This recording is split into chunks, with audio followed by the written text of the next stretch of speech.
the 2025 Formula Winter Series, the third season of Giedlich's F4 category. 30 drivers from 19 nations are on this grid, and all of them share one common goal: championship glory. It's great. I mean, I like this track a lot. It's a lot of elevation change, definitely different from anything I've ever driven before. It's amazing. Really nice to be here in Portugal for the first round of the Formula Winter Series. Lovely sunny and a great breakaway from the great British weather. Very different to anything I've experienced really. The elevation changes are huge. It's very difficult with turning a lot under braking, especially with this new brake technique that I'm trying to figure out with this new car, so it's definitely a challenge.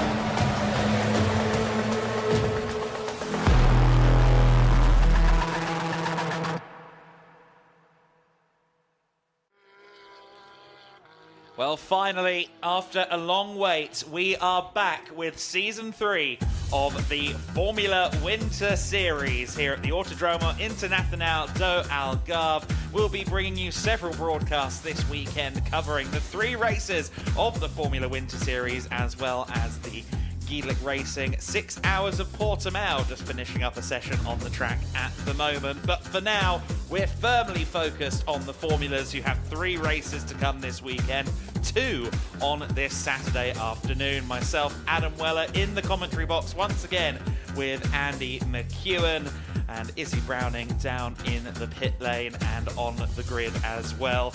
We're back for the second week in a row here at the Autodromo Internacional do Algarve. The circuit, a little under 4.7 kilometers in length, 15 corners, 9 of which arc to the right. Lots of elevation changes here. The key words at this circuit are up, down and roller coaster. Anyone you speak to in the paddock has the same feedback in that regard. And the 30 drivers taking to the grid this weekend have had to get to grips with it. Only 2 of them have previously raced here before, and it is quite the challenge to get your head around this place for the first time, but they've had plenty of testing in advance of the race day. As you can see, the weather is pretty good around the circuit at the moment, and mercifully, it looks like it's going to be consistent throughout the rest of the day. Minimal winds, a little bit of sunshine, and January heat, which feels weird for British people to say, and it is looking like a prime day for getting this series off to a start at the Autodromo Internacional do Algarve. It's the first time ever that the Formula Winter Series has come to race in Portugal, and what a place, Andy McEwen, to start the season. The perfect venue, I would say. Thoroughly enjoying my time here in the Algarve in the winter of 2025. February sunshine, actually, we're enjoying now, aren't we? Yes, it is. January has been and gone, I'm afraid. Oh, no. Already this year is racing by, but yes, very much looking forward to this. Week 3 of our Giedlich Racing Winter Series journey, and really excited to have the Formula Winter Series drivers on the grid. This is always a kind of category that really excites me. These are the stars of the future, and lots of people like to use phrases like that, at will, but this really genuinely is the case. There are some really talented drivers on this grid who we will be talking about for decades to come, and I'm really excited to see who comes out on top at the end of the season. And of course, a relatively short championship campaign. You've got to make every race count, and that includes the 3 here this weekend. Absolutely right, and of course they'll be looking to emulate the 2 pre-existing champions in the Formula Wind Series, Kasper Stuka in 2023 and Griffin Peebles in 2024. Some new teams on the grid, the new tyres as well in use, of course, switching from Pirellis to from Hankooks to Pirellis for this season, which brings it more in line with the package in the British Championship, in the Italian Championship, the Euro 4s, the F4 Central Europeans. So that is great, and you see the evidence of that in the team lineups this year. Of course, High-Tech joining us for the first time in the series, and plenty of teams from the Italian F4 Championship in amongst it as well. Some great young talents on the grid, and one thing that has been fabulous to see is the female trophy in numbers this year. Plenty of F1 Academy drivers, the likes of Alicia Palmovsky, of Nina Gaidman as well, of course, Rafaela Ferreira, Lots of very, very exciting young talents from F1 Academy, or indeed wanting to forge their way into F1 Academy. People like Prescott, for example, Peyton Westcott, sorry. It is so good, though, in general, to see that we've got almost a third of the grid is dedicated to the female young talents. And, of course, that was part of the initiative of F1 Academy in general, at the grassroots level and in the main series. And I think we're starting to see that pay dividends in our series, yes, but also across the junior single-seater landscape. Indeed so, because now they realise there is a legitimate route to the top, and there is a destination at the end of that journey. You know, it always used to be the case that those who did sort of try and forge a path into single-seater racing kind of didn't really know where they'd end up, but now that we do have the F1 Academy, that is their route potentially into F1, and that sort of feeds then all the way down through the other rungs of the ladder. So yeah, it really is fantastic to see, and I think we'll have a few of them, hopefully, towards the pointy end of the grid as well. Yeah, it's difficult to see the wood from the trees if there isn't a pathway through the forest, but we are starting to make that happen for the young female talents. And one of the ones who we saw in F1 Academy last year, one of the drivers we saw on a wildcard basis last year, was Nina Gademan. She really impressed, turned many heads in the Formula One Academy last year at Zandvoort, and she's doing so once again here in the Formula Winter Series at Portimão. And we heard from her earlier on this week. This year on the Formula Winter Series grid, we have many female drivers joining us, and one of those joining us this weekend is Nina Gademan. Nina, welcome to the Formula Winter Series paddock. How are you, and how have you been enjoying Portimão so far? Good, thank you. Yeah, we've been testing here last year for 2 days, so we already had a bit of a taste of the circuit. Yesterday we've had some issues. Yeah, we couldn't avoid. We've prepped really well. We just couldn't avoid. So yesterday was a bit of a messy day, but today started off well. We improved a lot, so that's good. We want to talk to you a little bit about your story, because you've got a really interesting story in the sense that you almost had to stop racing after karting, and kind of what allowed you to get back into it and to be here. Yeah, I've been karting since I was 5, and then multiple. I drove the Dutch Championship. I've done some car racing, but not so much, mostly touring car. And then I had to quit racing because of family struggles, so no budget, etc., etc. And then I started social media to create a form of income, and it just blew up a little. And then I got sponsors, and I met my manager, and we managed to get the budget for F4 last year. And just, after the wild card, that was a good result. So we came in touch with Alpine, and then also got the budget for this year. So that's great. Yeah, you mentioned the wild card and also the full season of F4 that you did last year. I mean, you're coming into the FWS as one of the more experienced drivers in that sense. We've got a fair few rookies on the grid. What are you taking into this year, and what are you wanting to improve most about your driving in F4? Well, since I joined High Tech, I improved a lot, I think. Last year was a bit of a struggle for us. I was glad I could do the wild card. And after British F4, I joined High Tech, and it just turned out really well. I've been improving a lot, and it's great to be battling with the guys, of course. So let's talk about that wild card, because you came in and you did that at your home track in the Netherlands, and you were the highest placed wild card driver all season in F1 Academy.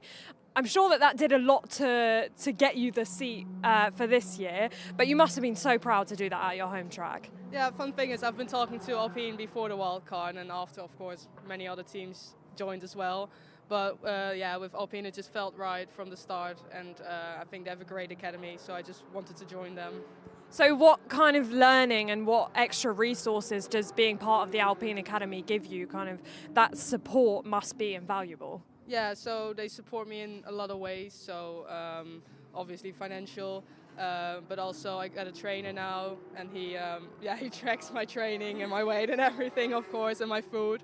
But whenever I have any questions, I got Jack here, the Alpine Academy manager, who's supporting me here on track. He's been an engineer before, so he can also help me a lot with the driving on track and just the preparations and just mentally during the weekend. And we've seen that on your car it says Alpine Academy, so that must be pretty cool as well. Yeah, it is really cool. I can't wait to drive the actual livery when they launch it in February. I can't wait to actually drive it. So what are you hoping to get out of this season then in FWS? Obviously racing here, beautiful sunny conditions at the moment. We're not sure that it's going to stay like that for the whole season, but what are you hoping to get out of?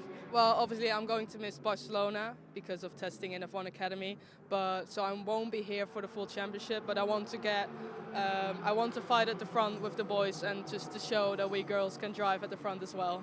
All right, well, we wish you best of luck. Thank you very much for speaking to us, and we'll see you out on track. Thank you.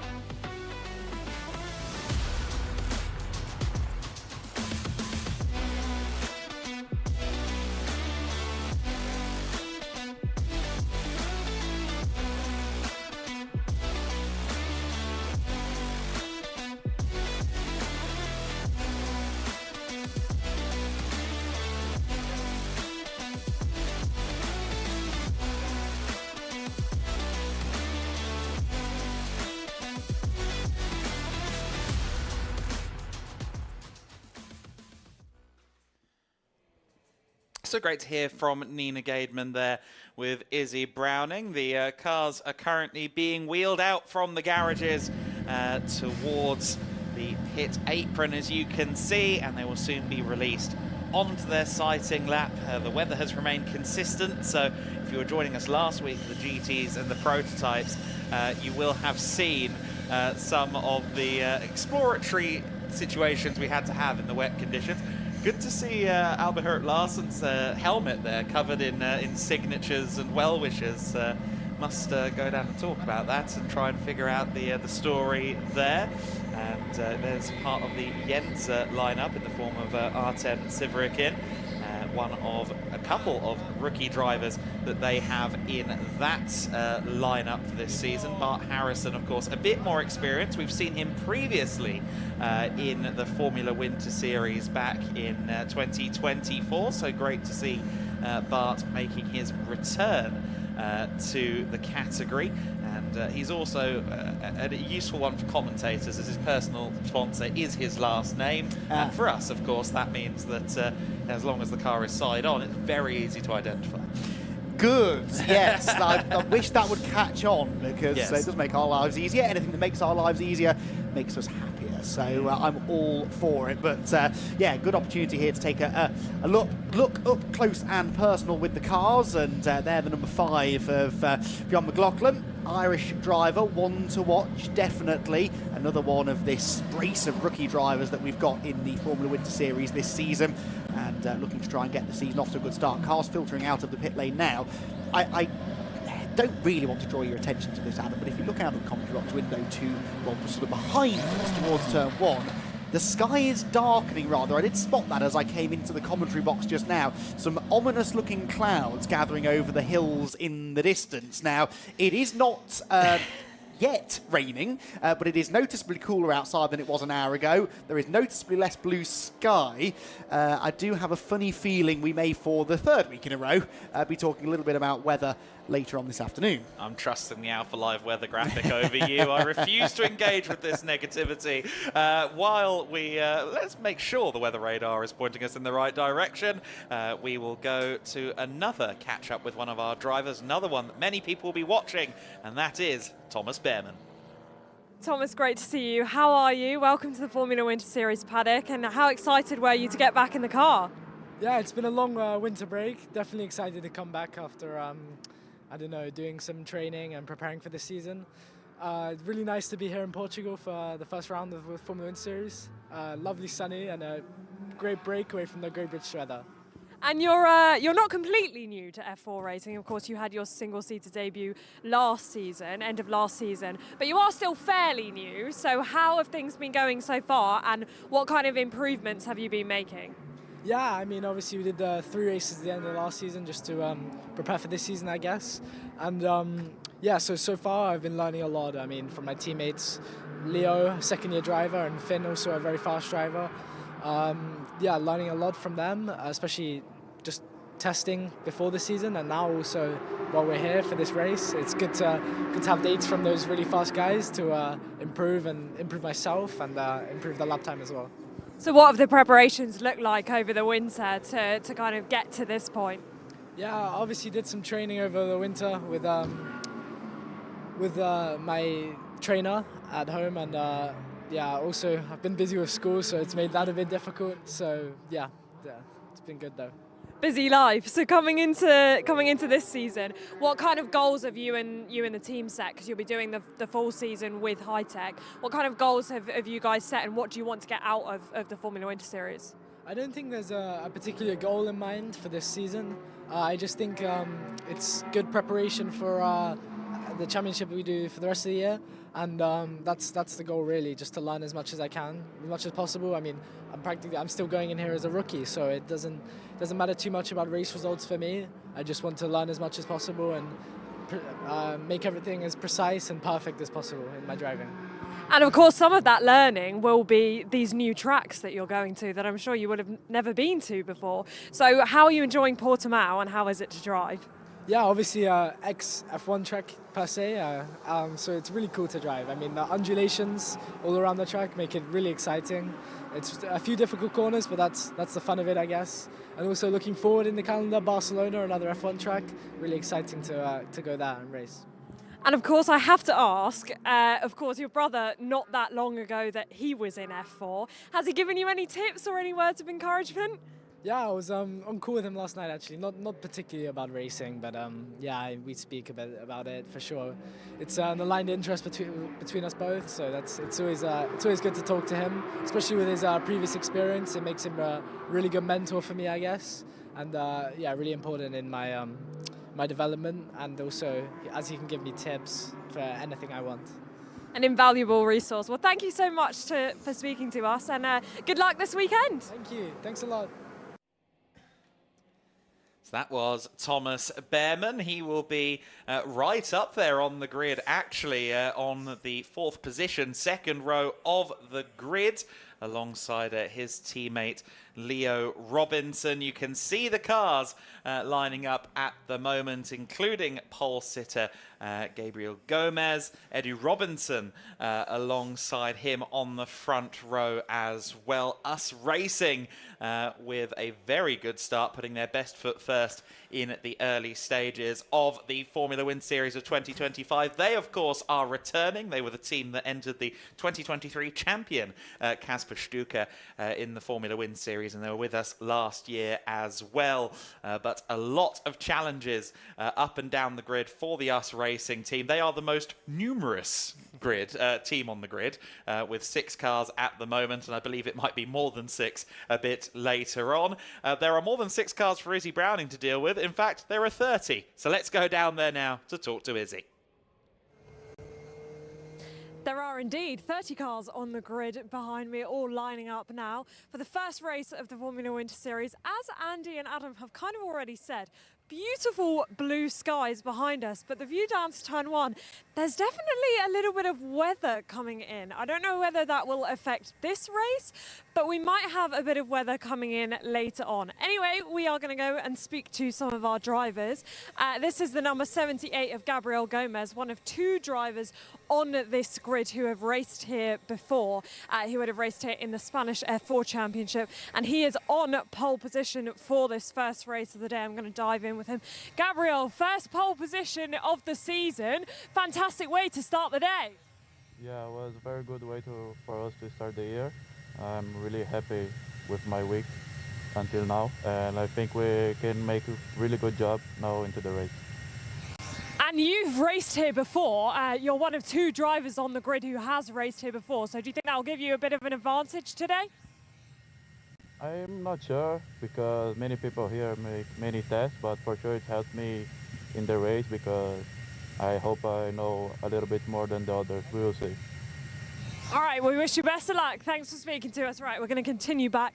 Interestingly, so Hi-Tech, brand new team to the championship, and Us Racing, who are veterans of this championship, have both had a fantastic qualifying, so pretty much locked out the top 10. I think there's one driver within the top 10 that's from Van Amersfoort, but every other place in the top 10 is a high-tech or an US racing car. Alongside him on P2 will be his teammate of Edu Robinson, again from the US racing team. So just goes to show how much of a fantastic qualifying they have had. And then we come to the first of the high-tech drivers, and that is Leo Robinson in the number 6 car. Leo, great position to start from. I'm sure that you'll be wanting to lead out of turn 1. How are you feeling for this race? Yeah, very confident. I know I can do the job. It's just up there. All I need to focus on is getting a good launch, especially since it's the first start of the season. So just need to get a good launch, and hopefully I'll be up there. And you've got teammates around you. I'm sure there's been a conversation of just keeping things clean between you. Yeah, we've had that, but I think I want to be looking forward, not backwards. So, yeah. Absolutely. Good luck. Wish you best luck for this race. Right, we'll continue along because, of course, I need to show you this car. And this is the number 7 of Thomas Behrman. You will have just had our interview with Thomas a couple of minutes ago. I want to just give you a little bit of a look at his helmet, because it is a very, very cool helmet. Of course, you will recognise it. He is the younger brother, of course, of Ollie Behrman. Very, very similar helmet that he is running to his brother. I'm sure his brother will have given him a little piece of advice for this first race. He actually said, I'm sure, as you would have seen in the interview, that he had a little chat with him a couple of days ago. So he'll definitely be hopefully watching and supporting his brother. And then we come to another of the high-tech drivers, the first of our Red Bull liveries on the grid. This is Fionn McLaughlin. Now, he is starting his first F4 race. This will be his first race start in an F4 car. So I imagine a couple of nerves, but definitely we'll be hoping to have a good start and keep things clean, certainly, with the teammates. I know we're about to get the 1 minute ball, but I'll just grab a quick word with him. Fionn, first race in F4, how are you feeling? Yeah, I'm feeling good. It's a new experience for me, so I'm just going to do my best and see how the result ends up. And things have been going pretty well for you. You've had pace in all the sessions so far, so hoping you can be at the front. Yeah, thank you.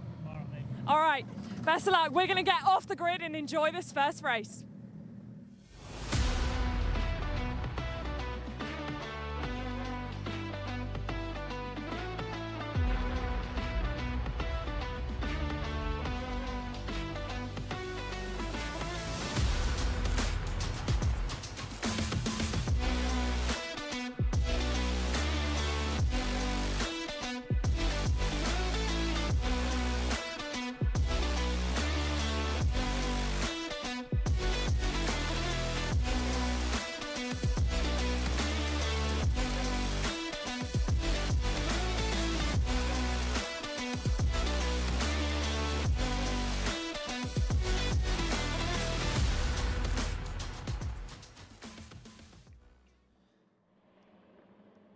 Well then, it is time for the formation lap. The drivers now with the task at hand of getting heat into the tyres for their first standing start of the season. Gabriel Gomez on pole position for this one. A pole position which he netted by almost 3/10 over his US Racing teammate Edu Robinson. Row number 2 of the grid belongs to Leo Sammy Robinson and Thomas Behrman. They were pretty closely matched as well, of course, the two high-tech teammates. Fionn McLaughlin is next alongside Luca Samalisto. As you can see, a lot of the high-tech and US Racing drivers well up there. The first of the Van Amersfoort cars, Maximilian Popov. He is alongside the Alpine Academy member Kabir Anurag, who returns to the Formula One Series this year, as does Maxime Breen alongside Andrea Kostic. That rounds out the top 10, of course, and next up is Enia Fry in the first of the Yenza Motorsport cars. He's alongside Sebastian Bach of AS Motorsport on row 6. Nina Gaidman is next. She is alongside Dante Vinci on row number 7. Row 8, Andrea Dupe alongside Kirill Kutskov. Good to see Maffey Racing with 3 cars this year up for their single entry. Bart Harrison is next, 17th alongside Simon Schranz, the sole car from Renauer Motorsport in the hands of the young Austrian. Artem Severikin starts 19th. He is alongside Theo Borenstein, rounding out the top 20. 21st place, Alicia Palmovsky in one of the 2 Red Bull liveried Campos cars on the grid alongside Alexander Ruta. 23rd and 24th positions go to Joanne Giconte and Peyton Westcott respectively. 25th Matilda Patz alongside Albert Hurup Larsen. 27th place on the grid, Rafaela Ferreira, that's the other Campos car, another one of the Red Bull liveries, alongside Georgi Zurawski, who is deputising for Guy Albag this weekend. Cornelia Olkuka is next, alongside Ava and Agnostiadis down in 30th place. She'll be looking to make up some positions from further back, and her little sister will be cheering her on. The little sister is a dog. So then, we are getting ready for the race, the first race of the 2025 Formula Winter Series season. And of course, for the first time this season in Winter Series broadcast, we've got to ready up for a standing start. I have to remind myself that they don't have to go 2 by 2 here. Of course, getting heat into those rear tyres is going to be important. They're going to be trying to get that last iota of temperature into the rear tyres in particular now as they roll onto the grid and get ready to launch. Indeed so, and launching these cars is something that occasionally catches drivers out, particularly rookies. We did have one car stalled off the dummy grid. It wasn't a rookie driver, actually. It was Georgi Zurawski in the number 11 car, starting 28th on the grid. The AKM Motorsport machine did not launch with everybody else. He was the only staller that time. Let's hope we don't get any on the actual start of the race, because there are 30 of these cars about to go pouring off into turn 1, and we'd rather like them all to arrive at the bottom of the hill in one piece. That being said, it's a treacherous first sequence of corners here, always is, particularly for open wheel single seaters. So easy to tangle wheels, lose a wing, puncture a tyre. That will very much be on the minds, particularly of the driver starting in the midfield, and they'll just want to try and settle down, get into a rhythm, clean start. Zurawski, in fact, being told he has to start from the pit lane. That message, I fear, may have come a little bit late for him, since he's probably already on the grid, so keep an eye on maybe a penalty to come for him. But yeah, fingers crossed, Adam, for a clean start. Zurawski's spot is vacant on the grid, so hopefully that message came through before it appeared on our screens. The marshal awaits with the green flag at the back of the field. The lights will go on in just a few moments. The young stars have aligned on the grid, and they are going to fire down into the first corner. Who will lead the first race of the 2025 Formula Winter Series on the first lap? It's a good start from the outside of the front row, both of them though with a bit of excess wheel spin, but it looks to me as though perhaps Robinson has got it. In fact, no, sorry, Gabriel Gomez has got it. There's some contact further back. Thomas Behrman getting into it there with Maximilian Popov, I believe that is. They arch 3-4 wide further back, and one of the high-tech cars has got to the front. I believe that will be Leo Robinson in the number 6, and there's been a traffic jam further back. Carbon fibre is flying, and so is the number 6 high-tech car. Although having to defend on the drop down into turn 5, Gomez wants the lead back. He's on the outside line on the way in, trying to tee up the better exit, which he has. They're wheel-to-wheel for the race lead as they head up the hill for the first time. The inside line will belong to Leo Robinson when they reach the top of the hill, and so car number 6 stays in front for now, but he got a better launch than both of the front row starters, and as they were so busy trying to outfox each other into the first turn, they crowded each other to the inside. He went down the outside where no one else was and found the momentum on corner exit to get the lead. So brilliant stuff from Leo Robinson, and he needs to try and get his head down now and break away if he can. Absolutely right. Everyone else just picking the bones through the first few corners. Let's see who the ups and downs are as we see the number 11 of Zurawski being worked on. So that stall was more than just an issue of clutch control. Looks like that car is having an issue. Not the start AKM Motorsport would have wanted there, as running ever so slightly wide there was Leo Robinson. Gabriel Gomez sensing an opportunity here, setting himself up for a run over the crest and down the main straight in the slipstream of Robinson. Here comes the traditional swerving left to right, right to left and back again. But here comes Gomez all the same, the momentum carrying him to the outside, but Robinson may well take his right to squeeze here. And in fact, Gomez says, I'm not going to let you even try that. Ducks behind for second place for the time being. Robinson wisely covers the inside line into turn 3. There's Behrman still running after that slight contact he had at the first corner. So that's good to see for him. And Fia McLaughlin, of course, in his first race, they're in 4th position. Worth mentioning that he is a debutant, of course. Red Bull Academy driver. He is very highly rated coming out of karting, where he has been a front runner. But to see a rookie up in 4th place earlier on brings to mind Maciej Guadish last year in the Formula Winter Series. We've seen the newcomers be quick before.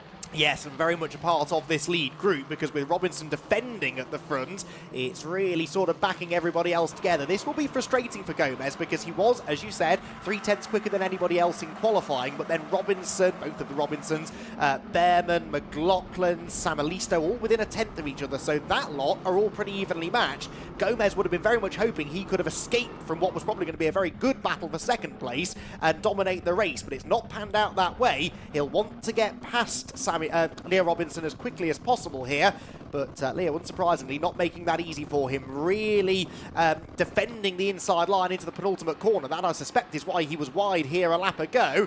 Doesn't run quite so wide this time, but Gabriel Gomez is just as close as he was last time by, and again tries to get a good run through the final turn, up and over the hill into the slipstream, and it could be game on again, heading towards turn 1. Turn 1 isn't really the overtaking place. Turn 3, turn 5, but Gomez is determined to make it work for him again, given the outside line by Robinson. This time it looks like he's going to hang on around the outside. He does end up getting pushed out onto the runoff area. He's still persisting around the outside at 3. Got to be careful that his teammate Edu Robinson doesn't try and find a way by. That's exactly what's going to happen now. It's Edu Robinson challenging, because Leo Robinson squeezed Gabriel Gomez out there. Yeah, as is his right to do, I suppose, but that was pretty physical stuff, and it really has put Gomez on the back foot. He's defending down the hill to the outside line. Looks Edu Robinson, but then Finn McLaughlin part of this as well in 4th position, trying to find a way through. Sensational racing so far. And Air Fry, by the way, has set the fastest lap of the race to and in 8th place. It shows how much the leaders are tripping over each other, and the cars running further down the order are able to go a little bit more quickly. But slight shift in the dynamic now, maybe, with Edu Robinson coming up to challenge Gabriel Gomez. Has that let the race leader off the hook?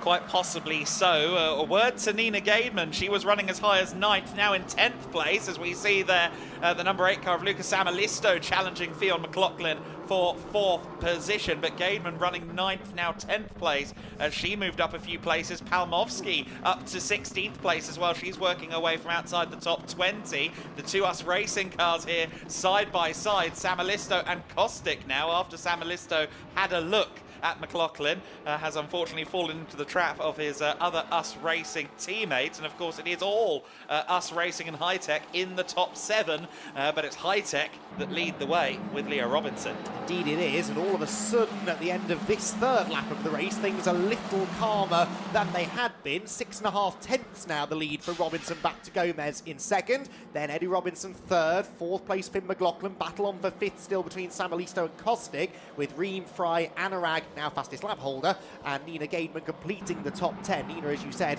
is fairly comfortably the top female driver, although a shout out to Alicia Palmovsky inside the top 15 now, as at the inside we get a challenge into turn number 3, and is that going to work? No, not quite on the way out of the corner. That was Thomas Behrman, wasn't it? On the recovery drive, trying to get back ahead of Bart Harrison, but so far at least to no avail. Yeah, down in 13th place now, Thomas Behrman, of course, starting from 4th on the grid. Not necessarily how he would have wanted that to pan out. Maxim Reem getting a track limit warning. They have to be careful, of course, to not exceed track limits too many times. If you do it more than, I think, 5 times, or 5 times onwards, you start to get penalties, and they can stack up very quickly, especially at a circuit like this where there are a lot of parts where you can extend, but you shouldn't. Simon Schranz also on the move well as well. He's up to 14th place, just ahead of Alicia Palmovsky, but at the moment, at front, it is Robinson in the comfortable lead. Kabir Anurag with the fastest lap for now, taking that away from Enia Fry, but at the front it is a pretty fast-moving pack. Was that Behrman making up more places there? It was one of the high-tech cars. In fact, no, sorry, that was Nina Gaidman, I think, in amongst it. All the same, less than 5 seconds separate the top 10 as they come across the line now to complete the 4th lap of the race.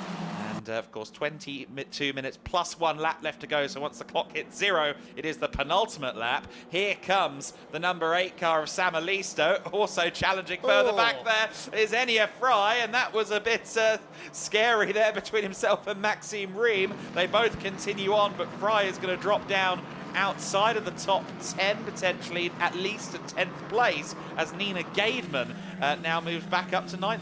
That was a shame, really, for Enea, because he got the inside line, but the door was closed in his face. Now a challenge on further up. That's Samalisto versus Finn McLaughlin, and Samalisto up into 4th position. So that's quite a significant pass. They've dropped away slightly from the leading 3, but Lucas Samalisto into 4th position. Can McLaughlin fight back? The answer for now, at least, is no, and maybe would be better served working with Luca to try and close back in on the leading 3, who themselves had been separating, but a good first sector on this lap for Gabriel Gomez means he's inching back towards the leader.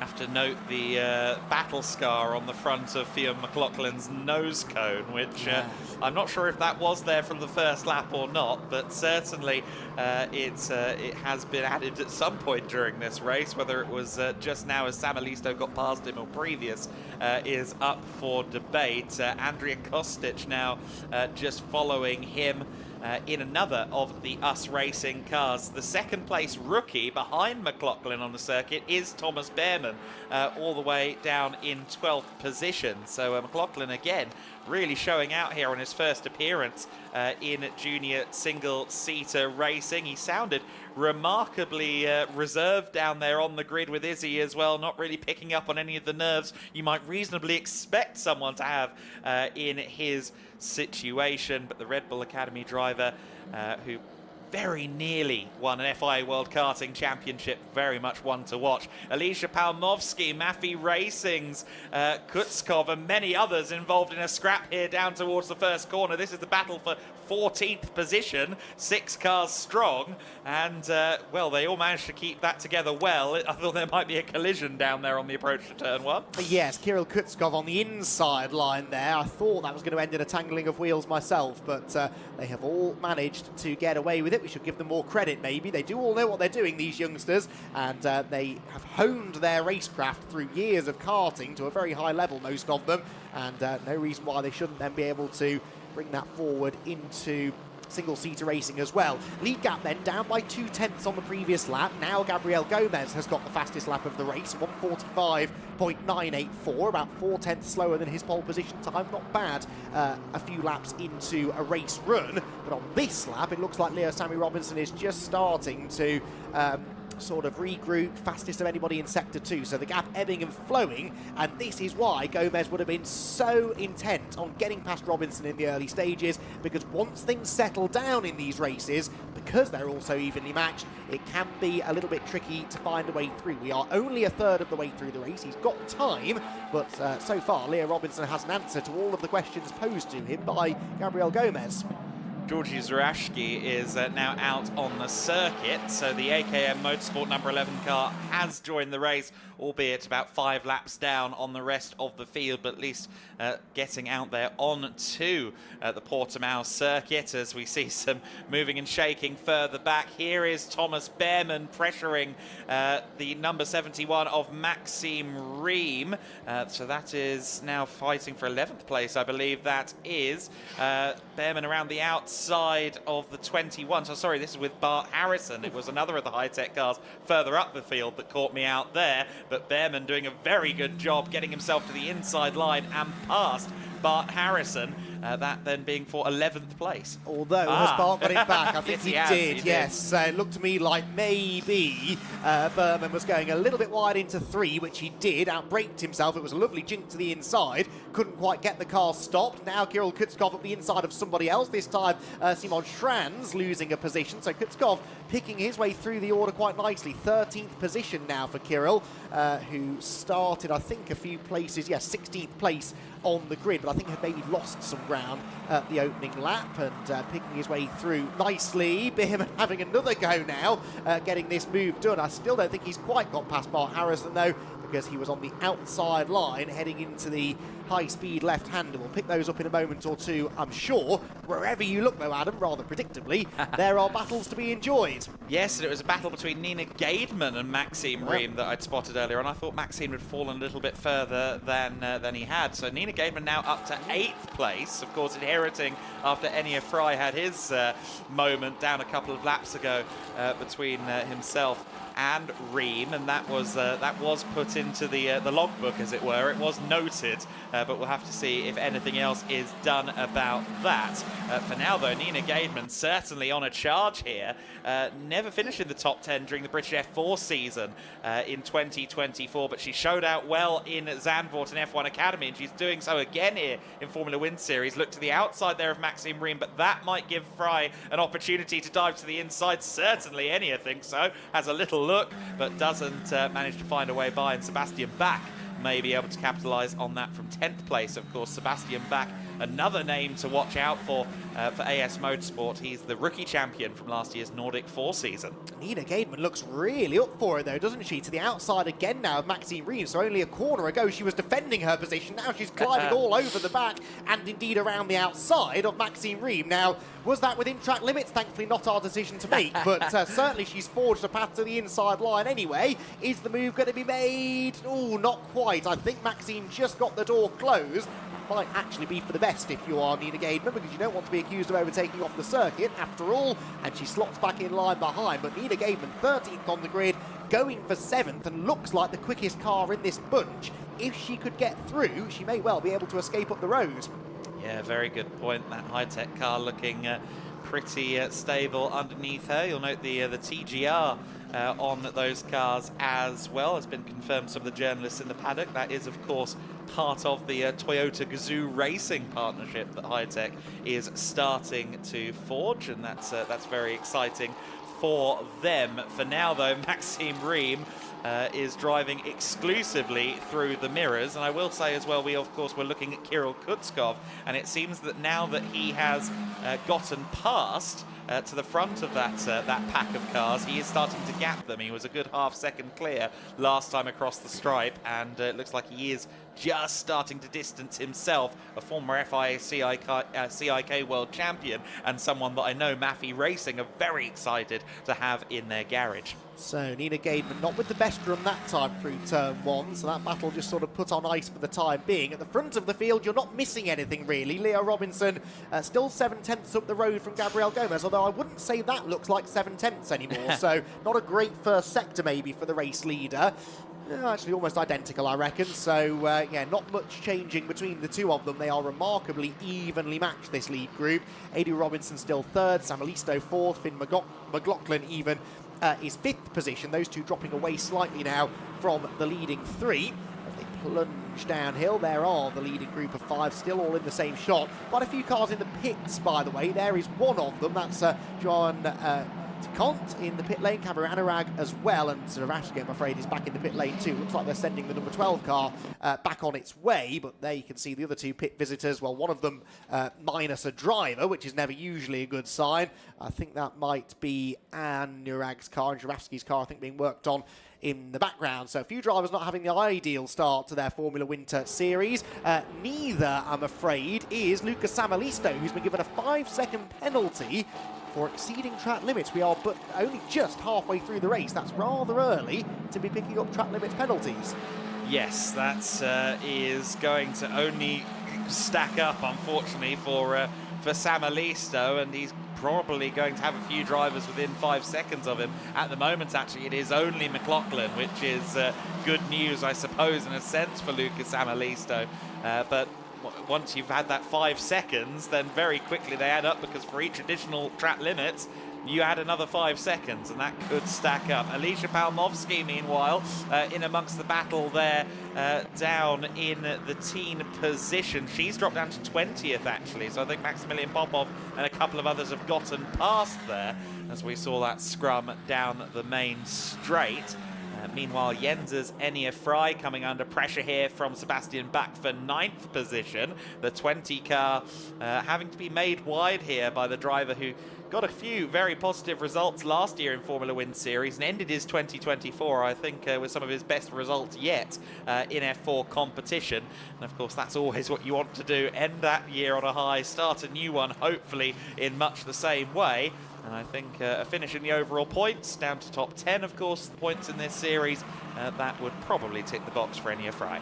The first driver on the outside looking in, as far as points is concerned, is car number 7, Thomas Behrmann, but he is racing up to the back of this group. There he is in shot, number 7, Thomas Behrmann on the previous lap, 1.3 seconds quicker than the group ahead. So, yeah, this is certainly looking better for Thomas. What a shame he lost that ground at the start, though, because this is the kind of pace that he arguably should have had. There was a lock-up, I think, there for Nina Gademan, maybe, as they dropped down into the tight left-hander, but she managed to make the apex and continues to apply pressure to Maxime Ream. But, yeah, what has for the last 5 or 6 minutes been a 4-way scrap for 7th, very much a 5-way fight now, and it's the car at the back of the quintet who has been by far the fastest.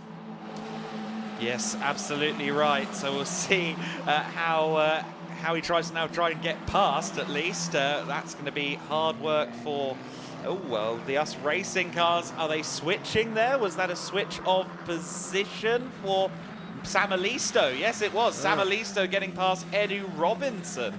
That is, well, unfortunately not going to be of much material gain for Sam Alisto, given the track limit penalty we already know the number 8 car to have assigned to it. Finn McLaughlin will now be hoping for an opportunity to try and find his way past as well. If he can get a podium on his racing debut, that would be amazing. Thomas Behrmann, 5-second penalty, exceeding track limits. What a shame that is. So, yeah, Thomas has been going very quickly, but perhaps by inventing his own line around turn 1, which seems to be where most of the drivers have been exceeding track limits. So we figured that track limits would be a talking point in these Formula Winter Series races, and already they're affecting a few of the high-profile drivers, including Lucas Amelisto, who, as you said, without it, would now be staring down the barrel of a podium finish. And actually, at the moment, looks quicker than Gabriel Gomez, who's really slipped away from Leo Robinson. Over a second at the end of the previous lap was that lead gap. And Sam Alisto still, by the looks of it, having lap times disallowed for track limits. So that 5 seconds could soon be increasing.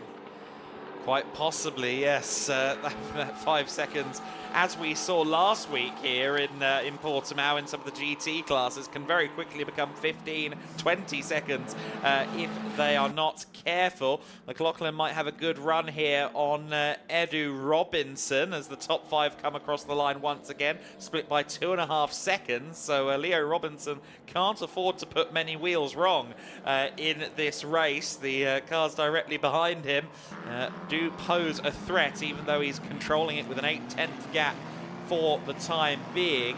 McLaughlin just, I guess, hoping for a door to open here. For now, he's stuck behind Robinson. And of course, we know that in these F4 cars, while they are lower down the food chain from a downforce perspective over the rest of the single-seaters, dirty air is still a factor in a high-speed, some of the high-speed corners, such as we have here at Portimão. Thomas Behrmann is in the pit lane, I'm afraid, so maybe has some sort of other underlying issue. We did have that contact earlier, remember? Maybe some lasting damage, although the car's been going rather quickly, hasn't it? We've also got yellow flags at turn 3, and I know not why. So, Anea Frey is dropping down the timing tower, and that is why. Anea is off the road on corner exit as well. An odd place really to end up in a single-seater. But anyway, out of the car is getting Anea. That may be a safety car period incoming then, which is a bit of a shame, because the next point I was about to make is that, whilst it's not terribly relevant since he's got a penalty coming, Lucas Amelisto at the moment is quicker than the leader. You really do feel that if he got past Gomez, he could pose a problem to Leo Robinson. Leo could let him go, of course, and as long as he finishes it within 5 seconds, would still inherit the win. But Lucas Amelisto showing some impressive pace. That pace, though, may now be brought to an abrupt stop if we require a safety car, which I think we may. Yeah, for Sam Alisto, that will be disastrous. The safety car has come out, so that 5-second penalty is suddenly looking a lot more costly for Lucas Amalista. Of course, it would as well for Thomas Behrman had he not just been consigned to the pit lane. But this will open up some opportunities, of course, for some of the drivers who are making their way through. Kirill Kutskov, who's now up to P11, for instance. That could give him the opportunity to breach the overall top 10. And someone like Nina Gaidman, who was looking very fast earlier on, if she can keep some heat in the tyres and hopefully hasn't spent too much of the tyres in that opening phase of the race, then perhaps Nina could even try and forge for the top half dozen or so. Meanwhile, I understand that we do have a replay to look back at here, Andy. Yes, this may explain what happened maybe to Anea Frey. Yes, sort of. So I think maybe Anea had a helping hand there slightly as they came round the right-hander there. Sebastian Bach, was it behind? That was, yeah. I think it was. We didn't see the contact, so I can't say for definite it happened, but the cars were coming together as they went round the apex and out of shot. Yes, as they exited frame, they were certainly close, let's put it that way. The 94 there running wide, that was Peyton Westcott. She's currently running 22nd. The American racer. Great to welcome Van Amersfoort Racing, of course, into the Formula Winter Series. And I think we're going to take a look at something else that our camera crew picked up here on circuit. And this is Peyton Westcott going wheel to wheel. Okay, wow, flying as well on the exit of the first corner. That will have been an uncomfortable landing for young Peyton. Hopefully all okay there, but last cars that you want to get air in is a carbon tub single-seater, as unfortunately a few drivers have found out down the years. Peyton actually last year, she did have a broken wrist back in June, but was still persisting and competing in the OK Senior class of the European Championship and in the Champions of the Future Academy program. And so she was continuing to race on both sides of the Atlantic while recovering with that broken wrist. So she's clearly made of stern stuff, is Peyton Westcott. Maybe a bit of a shake-up there with the airborne moment. She'll be trying to forge her way now into the top 20 from 22nd in this safety car queue. Alicia Palmovsky's back up to 18th position, incidentally, still second among the female drivers behind Nina Gaidman within the top 10. Alicia's been up and down that the second half of the team position so far in this race. We heard her alluding to it in the very beginning of the broadcast in the intro package, that she's getting used to the new car, the new challenge that she's facing with the full F4 spec Tatuus F4 T421, and particularly under braking, trying to suss the car out.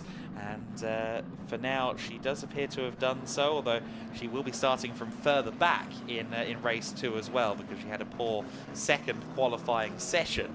So Alicia, I think, is going to have a fairly tough weekend here at Portimão, but if she can make her way into the top 15 or so before this race concludes, I think that will be a really positive result for her. Yeah, she obviously had a good start, didn't she? And then sort of slipped backwards a little bit, but she's very much learning. She mentioned, didn't she, the brakes in particular. Yeah. She was struggling to wrap her head around. That will come with experience and with time, and I think it's really important that she doesn't sort of let that get to her too much. It's a difficult grid to jump into this. This is a supremely talented group of young single-seater stars, and Alicia is one of them, and will certainly be up there, I think, by the end of the season, but just needs to bed herself in a little bit over this first weekend. That's one of the great things, though, about the Formula Winter Series. You get plenty of track time, don't you? You've got testing, you've got 2 qualifying sessions, and then 3 races, and they're lengthy races too, so you get lots of seat time, and in theory, by the end of the weekend, quite a lot of laps should have been completed, and you'll learn a lot as those laps go by. There, though, is Leah Robinson, race leader, and Gabrielle Gomez will be thinking, right, okay, I've got another chance here maybe upon the restart, albeit maybe only for a couple of racing laps, but this is a chance for Gabrielle to close back in on Leah Robinson and try to make it a NUS Racing victory as opposed to a high-tech victory, and that really will be the only result I think that Gabrielle will be satisfied with, having done so well in qualifying earlier on this morning. To have lost that lead at the start would have been quite a bit of a knock.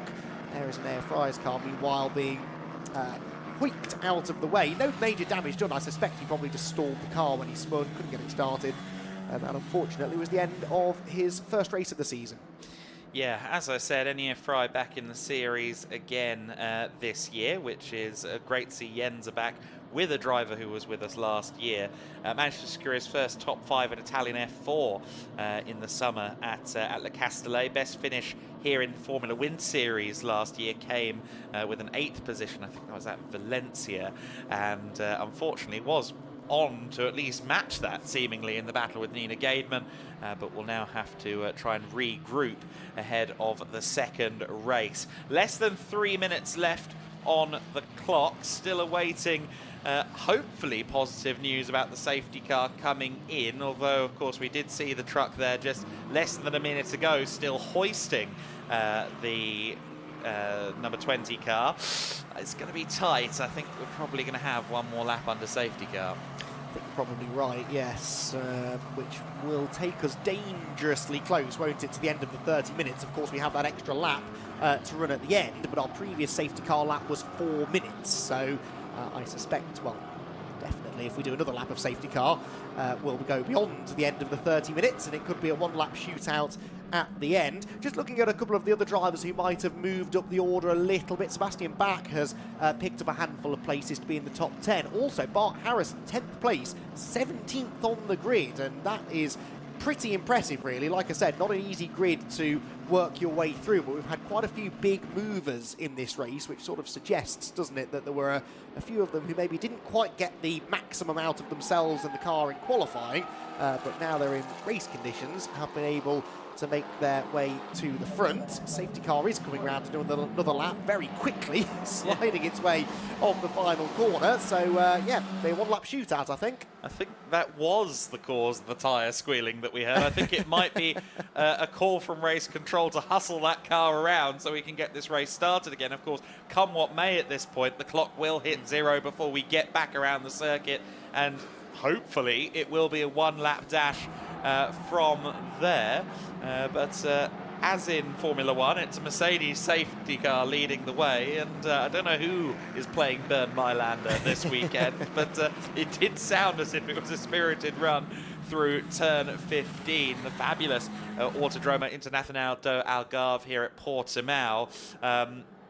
I was considering this in the paddock. I didn't get a definitive answer, but some of these drivers, I believe in the region of a half dozen of them, were born after the circuit opened.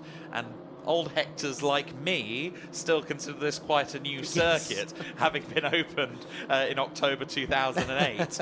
And yet, there are drivers now competing in Formula 4 on the circuit that are younger than the circuit itself, which is horrifying.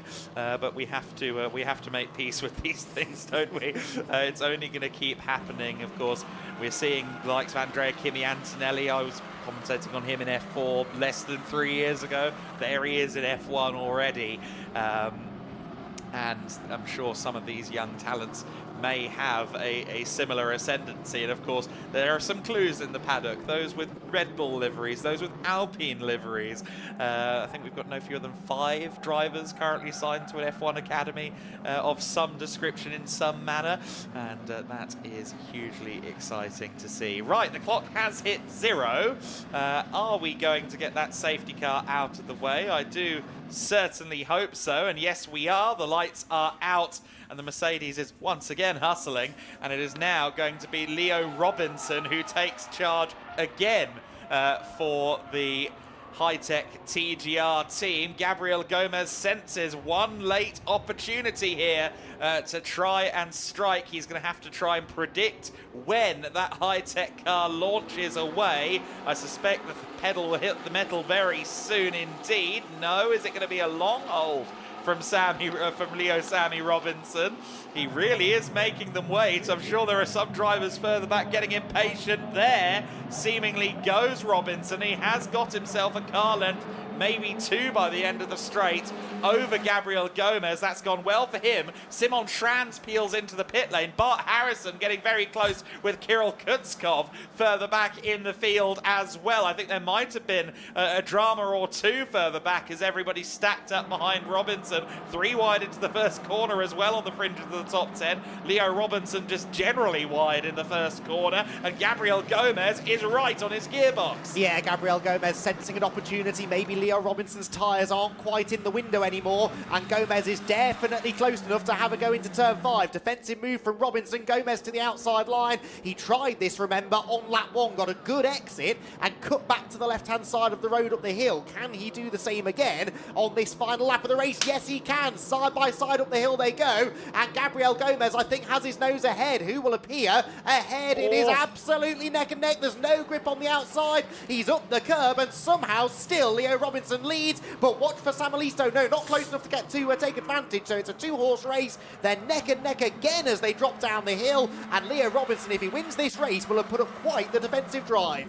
Yes, he will. Here comes Gabriel Gomez to the inside at turn 10. Manages to get the car stopped. Of course, Samalisto has the penalty. So, yes, he's in third for now. We had a spin further back there. I believe that would have been Maximilian Popov who went into a spin there for Van Amersfoort Racing. It could have been Dante Vinci. They were running pretty much line astern. But it looks like it will be Gabriel Gomez that leads them to the line. Samalisto is right there with Leo Robinson. But even if he crosses the line second, he will be demoted several positions. But for Gabriel Gomez, he has managed on the very final lap of the race to inherit the first win of the 2025 Formula Winter Series season. What a result there for Gabriel Gomez. They all come streaming across the line. And it is Gomez from Robinson from Samalisto. We expect that name to drop. And I think it will be Edu Robinson, his Us Racing teammate, that inherits third place there. And just coming across the line towards the rear was Dante Vinci. So it was Dante that spun. Popov was just ahead of him, and it was Dante Vinci dropping down to 26th. That's a costly spin out then at the very end of the race. We had a few drivers picking the bones and making up positions towards the end there, but unfortunately the opposite happening to Dante Vinci. So Gomez, Robinson, Samalisto, Edu Robinson, Kostic, Fian McLaughlin, Maxime Ream, Sebastian Bach, Nina Gaidman and Bart Harrison, your top 10 as it stands provisionally. I think Kostic there got past Finn McLaughlin as well. So that is a move up into the top 5 for the Us Racing driver. 4 Us Racing cars in the top 5, with Leo Robinson being the only exception. It will be gutting for Leo to have lost the lead there at the very end. As Andy said towards the start of that final lap, it just looked like the car wasn't quite up to temperature, tyres not quite up to temperature in the same way as the Us Racing machine behind him, and that unfortunately was enough to cost him the race win. So disappointment potentially for the high-tech driver, but still a very positive start for the 15-year-old to be second position on the grid. Of course, despite being 15, did do a full season in the British F4 Championship last year. Has managed to just about do that since he's a February birthday. Has already got a full season under his belt, a full season in which he took 3 victories, so perhaps no surprise to see him up at the sharp end once again in the Formula Winter Series. However, it was the Us Racing machine that managed to get by on the final lap. The number 8 car pulling up to a provisional third place, but the penalty has just been applied as anticipated for Samalisto. So Samalisto pulls up to third, but he won't end up classified third. Where will Lucas Samalisto be classified? The answer is 13th on the grid. So Lucas Samalisto, 13th in the standings there after that penalty for track limits, unfortunately, pulls up to the podium all the same. It will be Gomez from Robinson, our top 3. Gabriel Gomez, Leo Robinson and Edu Robinson.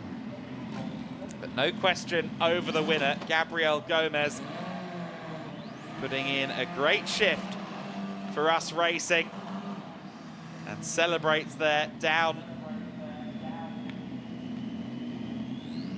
in Parc Fermé. The Us Racing crew congratulating their driver. Of course, the Us Racing team, the German team co-founded by Ralf Schumacher. Gomez, a multi-time OK karting champion in the Brazilian and the Italian series, and did some Spanish F4 last year. Best finish of 4th place. I believe this will be his very first win in single-seaters, therefore. So Gabriel Gomez, I think, is going to be smiling down there in the pit lane. I'm sure Izzy is going to have a jolly interview with him. I think that's going to be a very happy young racing driver. The top 5 ultimately covered by 1.6 seconds. The time penalties have now, I believe, all been applied on screen. Another one for the 66 car of Dante Vinci, I think, got a penalty applied for track limits. But, of course, we saw him spinning on the final lap, so doesn't actually affect his result at all. Thomas Behrmann did come back out onto the circuit, incidentally, and finished in 25th place. So Behrmann did return to the track. But not the start that young Thomas would have wanted to his campaign. Of course, we'll start a bit further up the order for race number 2, having already had the qualifying session there for them. So not having to start from 25th for race 2 or anything like that. And I understand that down at the pits, Izzy Browning is ready with our first race winner of the season, Gabriel Gomez, celebrating what I believe will be his first single-seater victory. I am indeed with our first winner of the season, Gabriel. You started on pole and you've taken the win, but really that didn't tell the whole story of the race, did it? Yeah, it was a very difficult race, to be honest. I did a big mistake on the first lap in the first corner. I did a mistake on the braking point at T1. I lost it and I lost the first position. I go to P2. And then the race was very difficult with the dirty air. It was so difficult to be close to Robinson. Was with this track with the dirty air is like really difficult to follow the other driver close. And then was the race was when I think it was finished. It arrives one safety car and then we go all in for the last lap, and then I think I did a good job in the last lap. We had a great battle. He was clean with me, I was clean with him, and we did a great battle until the last corners, and I managed to overtake him and win it. So when you saw the safety car come out then, you must have been pretty happy in the car that you just, the thought that you might be able to get a one-lap dash to take the win. Yeah, because it was almost all the chance go off, and then with the safety car I come back for the race. I was very ready because I know it was the last opportunity I will have in this race. And one race left today and another one tomorrow. What are you thinking for the race later on today? I think it will be really difficult with the tires, to manage the tires, because this track consumes a lot of the tires, but I think we can do also a good job in the next race. All right, well, we'll let you get up to the podium. Congratulations, our first winner of the season. Great to see Us Racing's Brazilian sensation taking a win in his first attempt in the Formula Winter Series. An exciting race for sure, some late twists involved as well. And I believe in the next few moments we will take a look at some highlights of that race.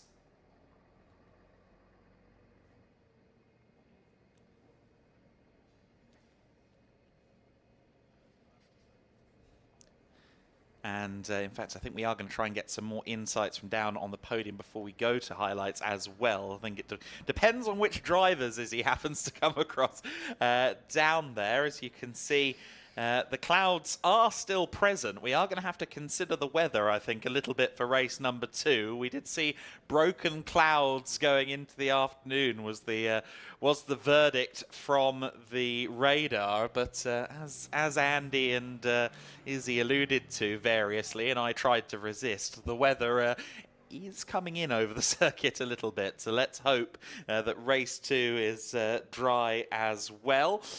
But for now, we can see another driver down with Izzy.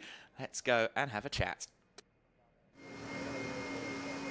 Yes, I am now with our P2 driver, Leo Robinson. Leo, not the way that you would have wanted the race to end, I'm sure, because you were really controlling things out there. Yeah, it was in the first couple laps I pushed hard, but it was all right when I had the gap so I could manage the tyre wear. And as soon as the gap closed, it was like, I went into turn 1 after the safety car restart. I was like, oh no. But yeah, P2, not what I wanted, but I'll take it. Yeah, not what you wanted, as you just said. But when you saw the safety car come out, did your heart kind of sink a little bit? Well, I thought it would give me a chance to get tyres back, but as soon as I went into turn 1, I was like, oh no. It was game over from then, but we'll go again next time. We'll make it better and definitely not let them win another one. Yeah, as you said, there's another race later on today, so another chance, and I'm sure you would have learnt a lot from this race that you can take into the race this afternoon. Yeah, it's the longest race I've ever done, definitely with the tyre wear. In England, you just go flat out, but here it's just a bit different, but we've had our first race and now it's time to go and win the next one. Yeah, tyre wear is something that Gabriel was just talking to me about as well. How tricky is that round here? Yeah, I could tell from the first couple of laps it spread out a bit. I had the advantage with the tyre wear, so I could manage it nicely. But you drop off like 2 seconds a lap, so when you drop off first, you real disadvantage. You just have to keep the front left just working and just keep it alive. But we didn't manage to do it that time. Well, another chance later on today. We'll let you get up to the podium and we'll see you later on. Congratulations as our P2 driver. Understandably disappointed, but another chance later on today. Yeah, we'll have a shot at trying to claim a win again later on today, as you said, Izzy. And yeah, understandable that he's frustrated there. You could see the tyre wear building on those Pirellis as the race went on, especially on the primary contact patch. As you can see, the cars quite well cambered on the front axle, several of them. So the contact patch towards the inside shoulder of the tyre. And yeah, definitely having to manage, of course, so many fast corners here, at least mid-speed corners, and quite a few of them are right-handers as well. So very much a right-hand predominant circuit. That affects the left side tyres. And as he said, he went into turn 1 and he knew that perhaps he was in a bit of trouble. And certainly that came up trumps for Gabriel Gomez, who I think spent most of the lap there nipping on the heels of his adversary. And finally, Gomez found a way through. But Robinson sounded dogged there as well. We're not going to let them win another one, he said. And we'll have to see whether that premonition proves to be accurate later on in our second race. As he alluded to, we are going live again today at 3 o'clock with some more Formula Winter Series action, which we're very excited to see. And I believe we can take a look now at some of the highlights from that first race.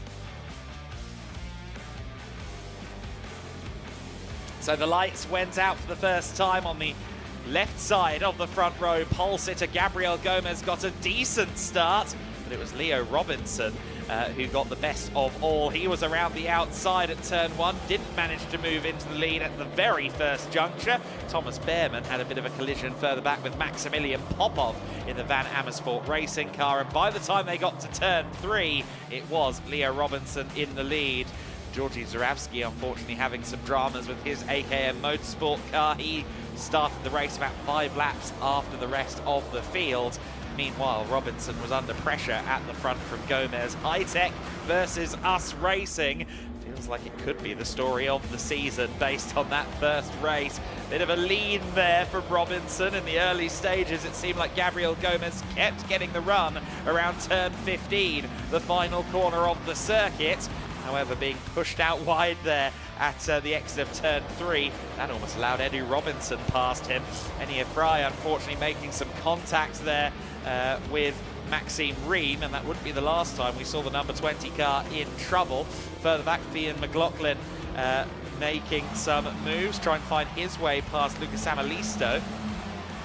And Lisha Palmovsky, another Red Bull back driver for Campos, also moving up the field, as was Kirill Kutskov for Maffei Racing. This was Thomas Behrman and Bart Harrison having a duel just outside the top 10. Behrman trying to recover from 4th on the grid. Some close gearbox to gearbox stuff, unfortunately. Enia Fry receiving what looked to be a little bit of a tap there from AS Motorsports. Sebastian Bach, that sent him into a spin. Peyton Westcott having a drama as well as she went wide at the first corner, and then the safety car was out to recover the number 20 of Fry. And with 1 lap left on the screens, we went racing once again, and it was evident that the lead could change hands, because immediately Leo Robinson was under pressure from Gabriel Gomez. Gomez trying to find any way he could to get through. The outside at turn 8 didn't work, but the inside at turn 10 did. The 78 car through into the race lead. The number 6, bit of a lock-up there on the last lap from Robinson, trying to salvage that win, but it wasn't to be. Gabriel Gomez it is who wins the first Formula Wind Series race of 2025. An early championship lead, therefore, for him. Leo Robinson, 2nd place for High Tech. Edu Robinson, 3rd place, and no relation for Us Racing. Andrea Kostic in 4th. Finn McLaughlin in 5th place. Maxime Ream in P6. Sebastian Bach in 7th. Nina Gaidman, the first of our female trophy drivers, she was in P8 for High Tech, ahead of Bart Harrison and Kirill Kutskov, claiming the first Maffei Racing top 10 for that team in Formula Winter Series. Maximilian Popov in 11th, Artem Severikin in 12th place, and Lucas Samalisto in 13th. In 14th position, it was Andrea Dupe, Theo Borenstein in 15th, Alicia Palmovsky in 16th, Matilda Putz in 17th place. Great to see her doing well on her first appearance in a Tatuus Formula 4 chassis. Alba Hurup Larsen in 18th, Rafaela Ferreira in 19th, and Peyton Westcott rounding out the top 20 for Van Amersfoort. Joanne Chiconte in 21st place, even though she visited the pits, I believe, at one time. Ava Anagnostiadis in 22nd, Alexander Ruta in 23rd. 24th place, Cornelia Olkuka. Thomas Behrman got back out onto the circuit after visiting the pits and was 25th. Dante Vinci, after a last lap spin, ended up 26th. Simon Schranz retreated into the pit lane on the final lap. Enia Fry, 28th. Kabir Anarag in 29th place. And Georgi Zaravsky, 30th. Of course, a few of those drivers not reaching the flag towards the end there. Some attrition in that race, but plenty of excitement as well. And for Us Racing, they will celebrate, but only momentarily, of course. With 6 cars to maintain, the team will very quickly be back on the case going into race 2, which begins, of course, at least our broadcast begins at 3 p.m. for that one. We still have the podiums to bring you in the next few moments, and at the moment I think the latter stages of the herding process going on down on the podium. Andy McEwen and the Geelick Racing team getting the drivers ready for their podiums, and in fact they have succeeded at that task. So Andy McEwen, over to you with our first podiums of the year. Thank you, Adam. A fantastic opening race of the weekend then for the Formula Winter Series here in Portimao. We've got our drivers assembled for our first podium presentation, and we'll begin with our best female driver after a fighting drive to a top 10 finish. Give it up, everyone, for Nina Gaidman. Congratulations, Nina. Onto the top step of the podium you'll go. And what a drive that was for the high-tech driver who charged through, as I said, to a top 10 finish after some pretty daring overtakes in the mid-part of the race. Nina holds the trophy aloft, and the high-tech team down below celebrate with her. A chance for photographs to be taken. And we are going to dive in after this and have a quick chat with our top female driver in the race. She figures out the best way to pose with the Formula Winter Series trophy for our photographers down below. And Nina Gaiman with a fantastic performance. Nina, if you can come over here, we'll have a quick chat with you, because that was a pretty eventful race, wasn't it? Yeah, it's my second year in Formula season, so yeah, a big step up, of course. Not the qualifying I wanted to have, of course, double P13, but this race made up for it, coming back to P8. A little bit of damage on the last lap, but after the safety car restart, but I think it's been a solid race. Always a difficult place to be at a safety car restart, isn't it? Back end of the top 10, you don't really know when the leaders will go, and did that cause a bit of chaos at the restart? Yeah, we went 3 wide into turn 1, and then I was on the exit curb, unfortunately, so bumped up into the air, got some damage, but still managed to keep my place. So excellent. Well, congratulations once again to Nina Gaiman. So our rookie class podium is up next then, our top 3 drivers in the rookie category. We will start with our 3rd placed rookie driver, Andrea Dupé. The Frenchman onto the 3rd step of the podium. 2nd position in the rookie class was Artem Severikin. Congratulations, Artem, for Jensen Motorsport, but it is another class victory for high-tech in the rookie class for the Irishman, Fionn McLaughlin.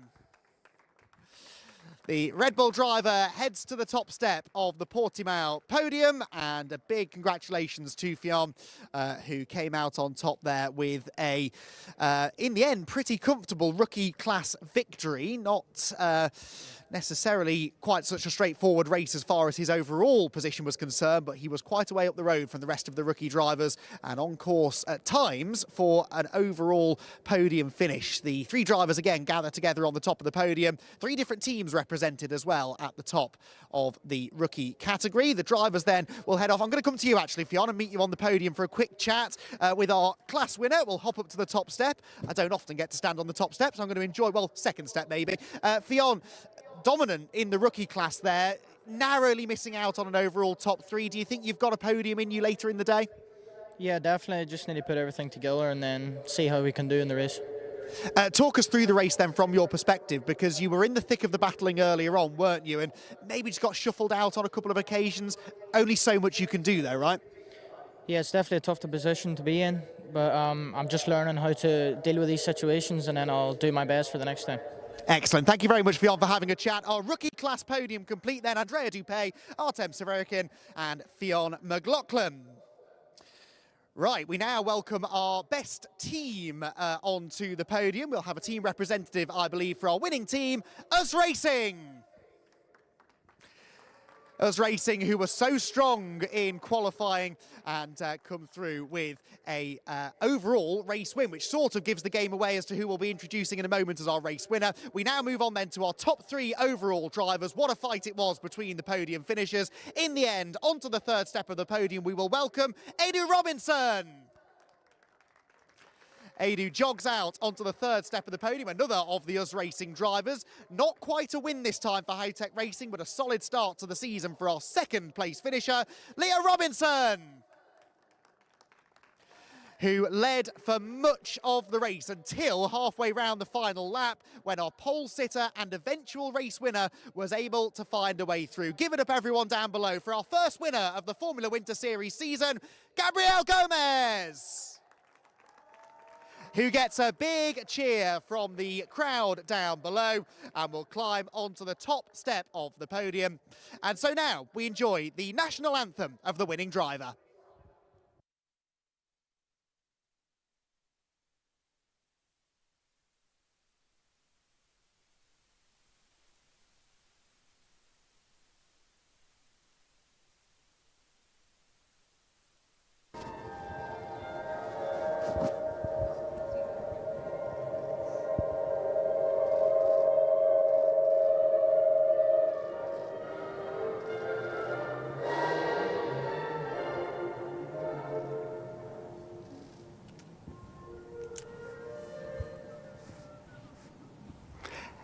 Robinson, our race winner in the first Formula Winter Series race of the season. Sorry, Gabriel Gomez, excuse me, the winner of our first Formula Winter Series race of the season.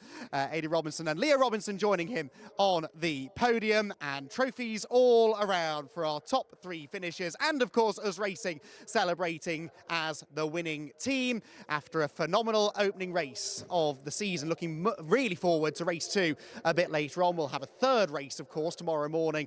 And who will come out on top at the end of the weekend? As I said in the race, a short season for Formula Winter Series, really, and so important to get off to a really good start. Celebrations then for us racing and for Gabriel Gomez in the first Formula Winter Series race of the season.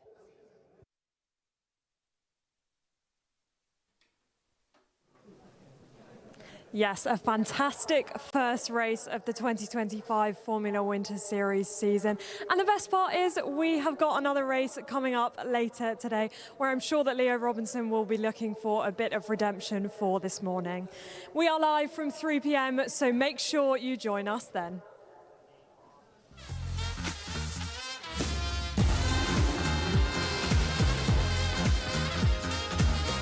Hustling, but it's down racing. They both go deep into the corner.